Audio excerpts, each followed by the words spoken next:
Playground hosts yet another major sporting event, the Bud Light Mammoth Cycling Classic. This unique cycling event, awarding over $40,000 in cash and prizes, blends both road racing and mountain bike action. In just its second year, it features some of the nation's top teams and riders. The Bud Light Mammoth Cycling Classic has two main events. The Whiskey Creek Stage Race, sanctioned by the U.S. Cycling Federation, is a 6-stage road race open to all competitors. This national prestige classic is one stop on the 7-Eleven Cup Series. The Mammoth Mountain Kamikaze is a NORBA-sanctioned 3-stage event, also open to all categories. World-class road racing and mountain bike competition, the Bud Light Mammoth Cycling Classic, 1986. Go! As in most stage races, the first stage at Mammoth was a short time trial. Time trials kick off the general classification scoring while allowing riders a chance to size up the competition. The prologue should have been a quick, easy 1-mile sprint. Instead, cyclists bucked a steady 40-mile-an-hour headwind up the steep 350-foot climb. At over 8,000 feet, the thin mountain air added to their struggle on this first morning of competition. At the top, it was Olympic gold medalist and local GS Shark team ringer Steve Haig winning his first race of the year. In the women's division, Olympic silver medalist Rebecca Twigg got a big jump in the general classification as she hammered straight through to the finish.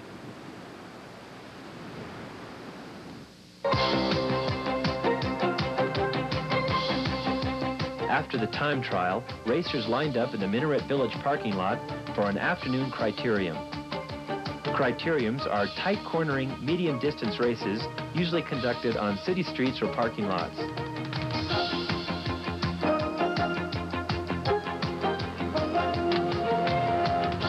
Team tactics such as lead-outs, blocking, and pulling are especially important in these multi-lap high-speed races. Crowd participation is also integral to criteriums, with spectators and local businesses offering premiums or preems for winners of individual laps. A generous community can influence team tactics by enticing individual cyclists to sprint for lucrative preems. Oftentimes, an aggressive preem hunter can actually win more money in prizes than the stage winner's purse.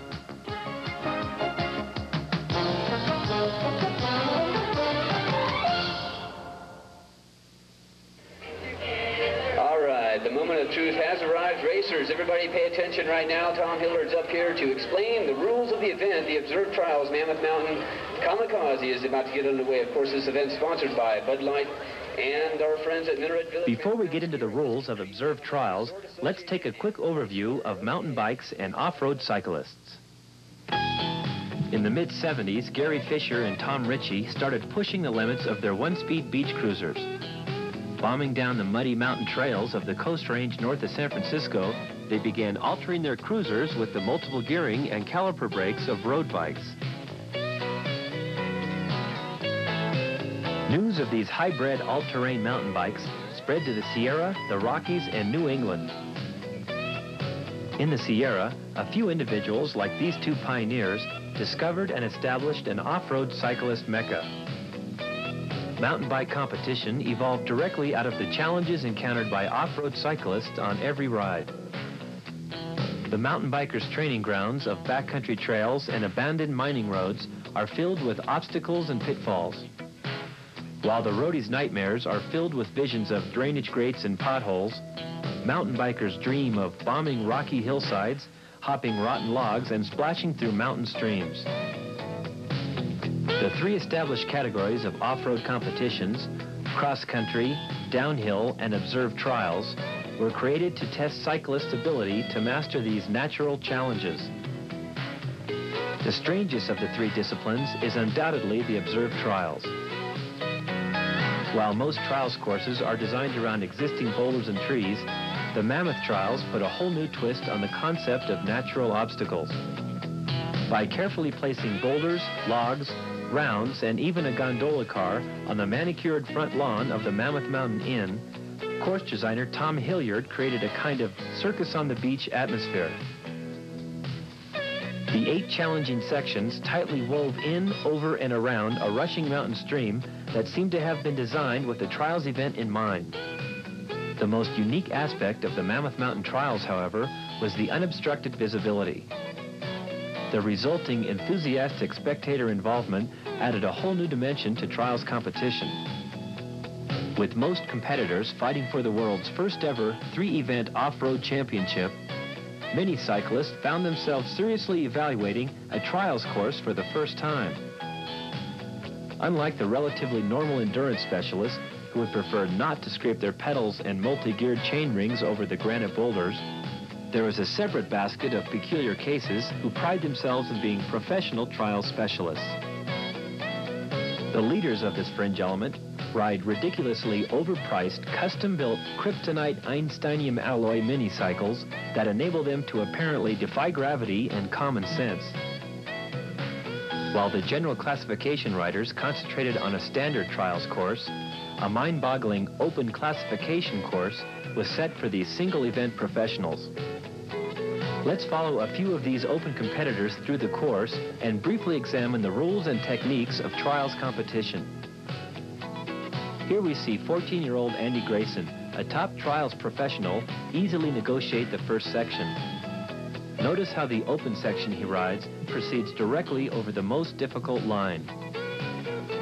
Next, a general classification rider attempts the easier GC course on a standard mountain bike. Unfortunately, he put his foot down for one dab. Successful scores of 3, 2, 1, or 0 are possible. Even if you dab more than 3 times, 3 is the maximum score for a completed section. Section 2 is a more difficult boulder problem and requires scouting. Here a professional, David Arbogast, reveals his trials expertise by correctly identifying an obstacle. Oh my gosh, it's a rock! As our expert attempts the section, he must stay between the 2 ribbons. The red ribbon marks the right boundary, the blue marks the left. In this case, the easier GC section is to the left of the blue ribbon. Oops, that one's a dab. In fact, a tough judge would call it a track stand or a complete stop and award a failure worth 5 points. In the next section, everyone must cross a stream, a common backcountry problem. Most choose to ride across the log. But as the log becomes wetter with each set of tires, novices get the opportunity to display their expertise at dismounting and attacking photographers. Some try avoiding the slippery log, but only get wet and 5 points for the trouble.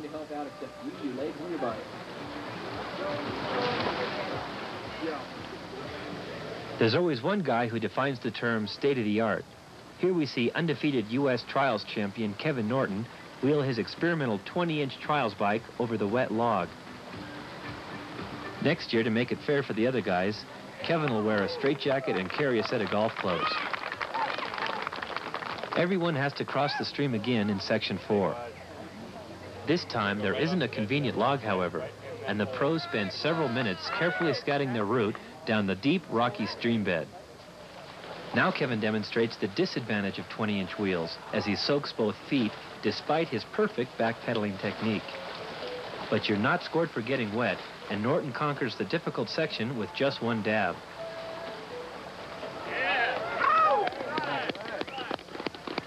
The GC competitors, on the other hand, would probably prefer being scored on a splash meter. That's a 2, maybe. Ooh, there's an 8. Section 6 is the highlight of the competition. Gondola cars are not often found lying around on the forest floor, so few riders have experienced riding over one. But after careful analysis, mountain biking's fringe element is ready to try anything.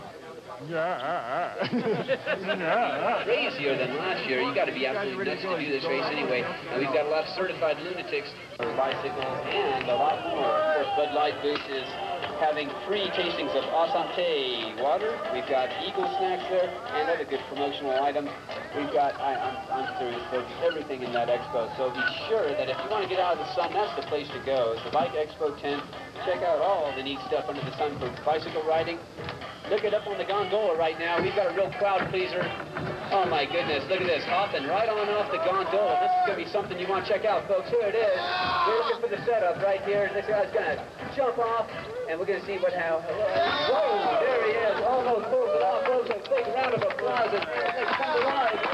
I'm still alive. What a crowd pleaser this is today, folks.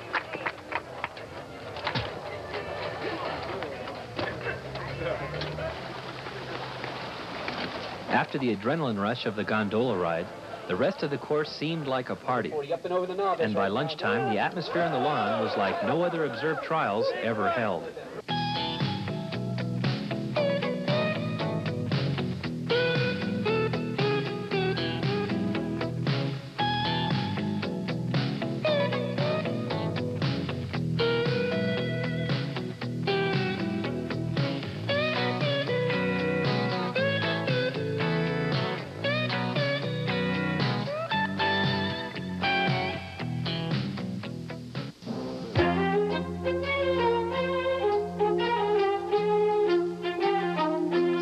In sharp contrast to Stage 2's Race in a Parking Lot, was a spectacular yet brutal 90-mile roller coaster ride known appropriately as the Tour Beneath the Peaks.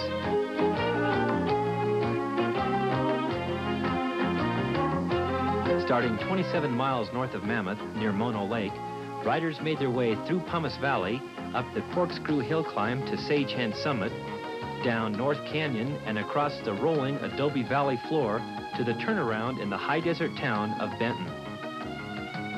With a total elevation gain of 4,500 feet plus gusty winds, this stage proved to be one of the toughest.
And second place Tom Pren broke away from the lead pack at the top of the final fast descent towards Mono Lake. Women's winner Rebecca Twigg, demonstrating her dominance, put more than 3 minutes on the pack.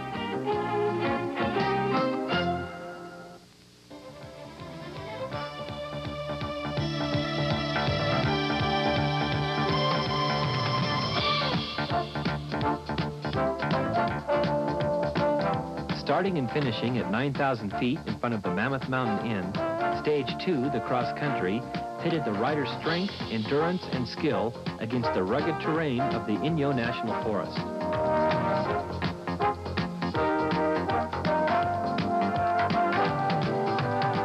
With equal emphasis on equipment reliability, the 44-mile course and the 2,000-foot vertical gain proved to be a formidable adversary. Pumice flats, streams, eroded hill climbs, fast tree-lined descents, and the long, slow climbs to the scenic High Sierra provided much of the fun.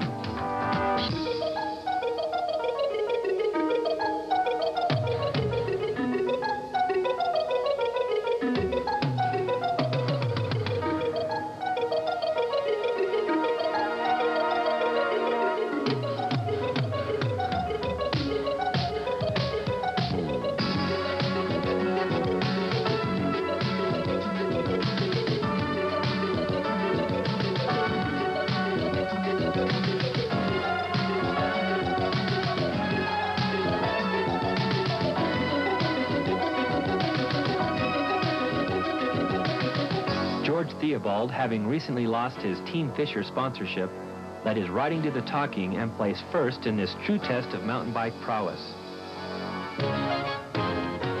Cindy Whitehead, the only known rider to make a costly wrong turn, came in just seconds behind winner Jackie Phelan.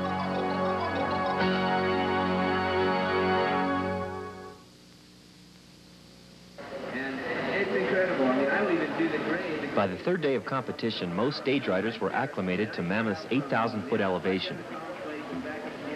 The Altitude 9000 road race, however, also attracted hundreds of weekend racers to the relatively thick air of the deep Owens Valley. At 4,200 feet, Bishop, California lies 2 miles below nearby peaks of the Sierra Nevada and White Mountain ranges. From the start in the city park, cyclists were to race 50 miles and climb 5,000 vertical feet to the Mammoth Mountain Inn.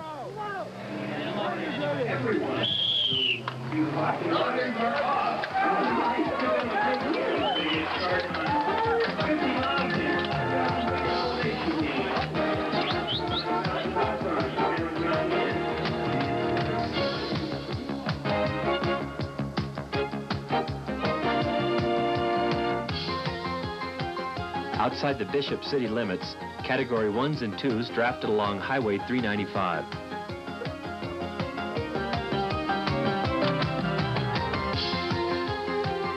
Several hundred yards ahead, Dan Packman, the sole representative of the Muskegon Bicycle Club, had breakaway written all over him.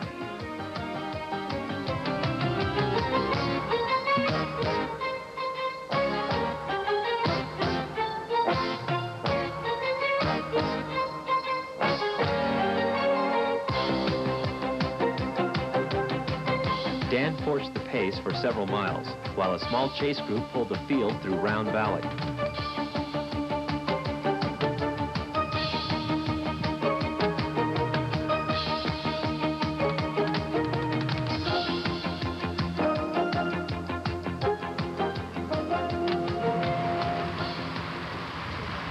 Gradually, the pace slowed as the pack climbed the 2,000-foot Sherwin grade.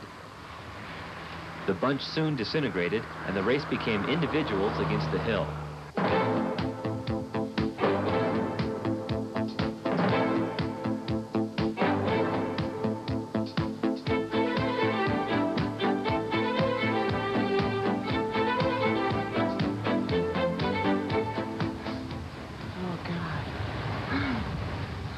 At the top of the grade, cool air and rolling terrain greeted the weary racers.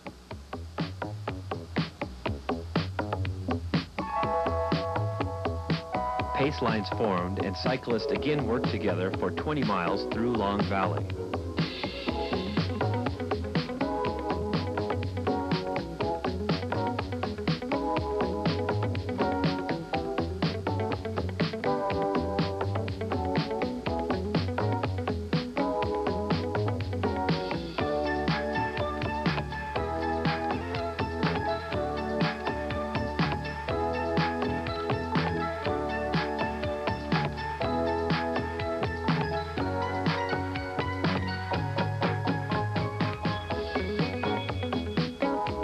Some individuals had to fight it alone as the 7 categories of racers intermixed.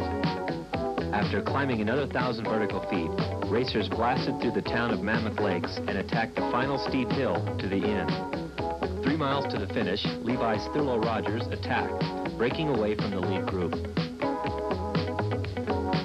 Hammering hard, Rogers kept an eye out for the quality group of chasers he knew were lurking somewhere behind him.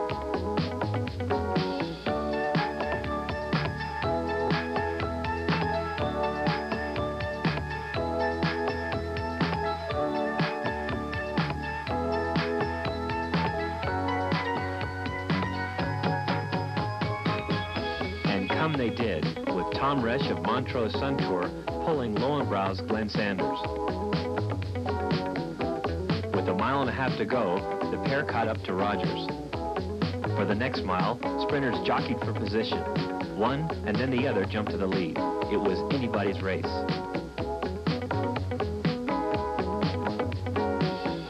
But it was Thurlow Rogers timing his jump perfectly in the last quarter mile, sprinting to the finish first and closing to within seconds of GC leader Norm Alvis.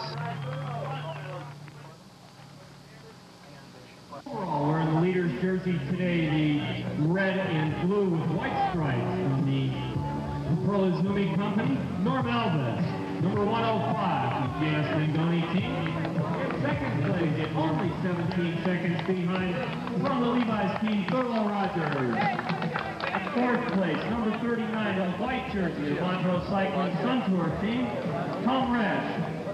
Sixth, the red, white, and blue, the Schwinn Icy Hot team, the current national professional champion, Thomas Kren, with the red spots on his hat, easy to find in the field.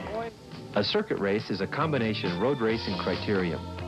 Each lap is roughly twice as long as a criterium, while total miles covered are similar to that of a road race.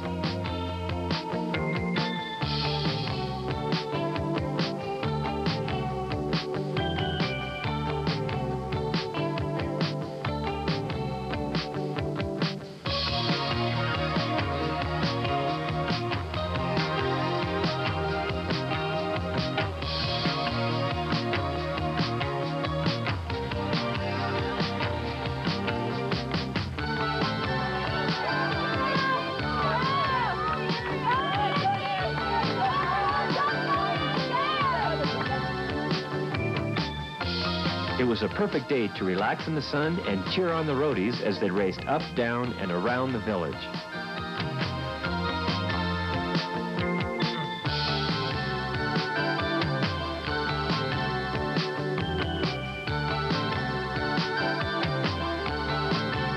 In the men's category 1s and 2s, Schwinn's Steve Speaks pulled Ron Haymond around the course and across the line far ahead of the large chase group led by Schwinn team member Tom Brozmowski.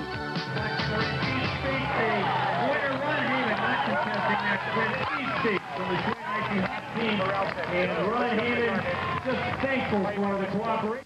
Why do you do this? Well, I had a real bad drug problem as a child, and this is the only way that I can relive those times. Just here for the beer, and the race is secondary, you know. I'm waiting for Dave McCoy to show up. I'm gonna go for it. All right. If their bikes had survived the log climbing and boulder jumping of the observed trials, and if the riders themselves had outlasted the dirt and exhaustion of the cross-country, the kamikaze stage racers were given a final chance to demonstrate their versatility, spirit, and feeble-mindedness. Plummeting 2,000 feet over 4 miles of roughly pulverized volcanic rock, the Mammoth Mountain Kamikaze Downhill is one of the wildest bicycle races in the world. Stomachs nodded and teeth chattered as each of the 500 suicide pilots climbed onto the flight deck. I want my mommy. Ready?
Just 7 seconds separated leader Norm Alves from Olympic bronze medalist Thurlow Rogers.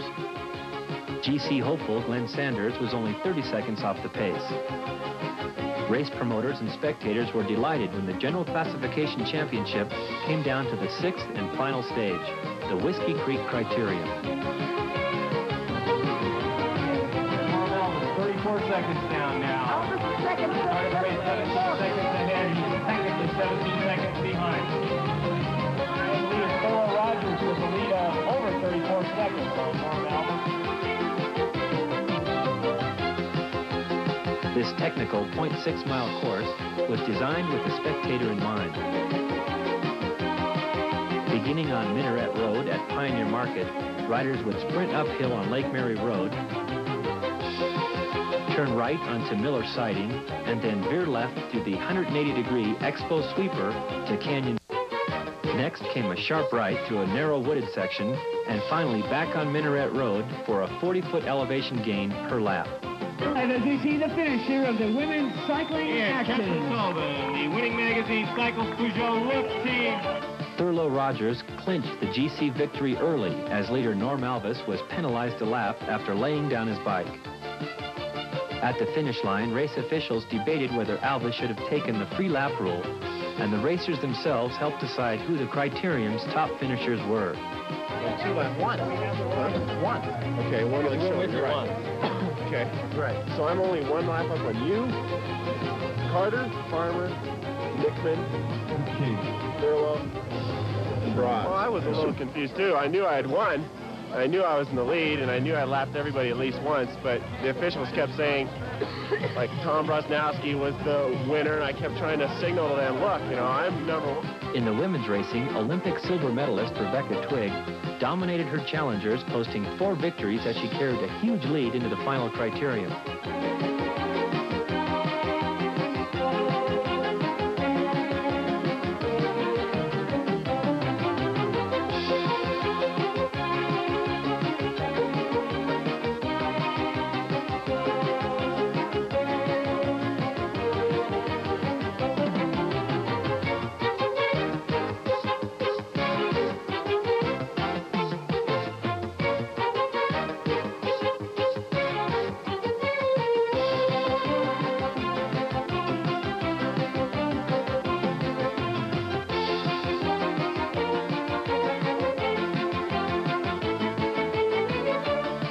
And don't forget the cycling action at Mammoth in 1987. First up is the 5-event Whiskey Creek Stage Race, July 22nd through 26th. The Mammoth Mountain Kamikaze, August 15th through 17th, with the all-new event, Dual Head-to-Head Challenge Racing.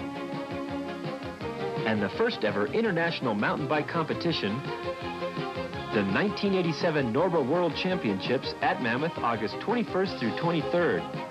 Don't miss it.